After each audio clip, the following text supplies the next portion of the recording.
તો વાત કરીએ સુરતની તો સુરતમાં સગીરાનો એક કિસ્સો સામે આવ્યો છે જ્યાં સુરતમાં સગીરા બાબતે પોલીસે સનસનીખેજ ખુલાસો કર્યો છે।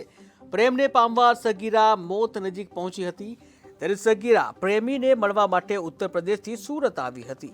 પ્રેમીએ પ્રેમિકાને લેવા મિત્રને મોકલ્યો હતો જ્યાં પ્રેમીએ પ્રેમિકાની હત્યા કરવાનો પ્રયાસ કર્યો હતો ત્યારે સગીરાને તીક્ષ્ણ હથિયાર મારી ભાગી ગયા હતા। જોકે પોલીસે 3 આરોપીઓને ઝડપી પાડી આગળની કાર્યવાહી હાથ ધરી છે।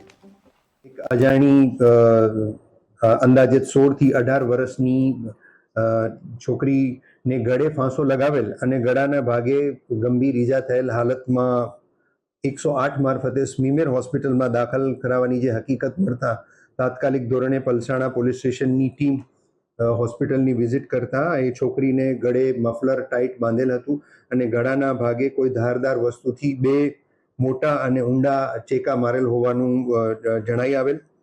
રેલવે ફાટકના ગેટકીપર ધીરેન્દ્ર યાદવ તેમજ 108ના કર્મચારી સુનિલભાઈની પૂછપરછ કરતા એ છોકરીને ગળાના ભાગે મફલર બાંધેલાની અને ઈજાની જે હકીકત જણાવતા આ રેલવે ફાટક પર કામ કરનાર ધીરેન્દ્ર યાદવે જાણ કરેલ હતી। છોકરીની ટ્રીટમેન્ટ કરાવતા હાલ એ સ્વસ્થ છે અને એના ઉપર પ્રાથમિક દ્રષ્ટિએ કોઈ પણ પ્રકારની બળજબરી કે કોઈ બીજો કોઈ અનિચ્છનીય બનાવ બનેલ નથી તેવું ડોક્ટરો દ્વારા જણાવવામાં આવેલ છે। તેમ છતાં પોલીસ દ્વારા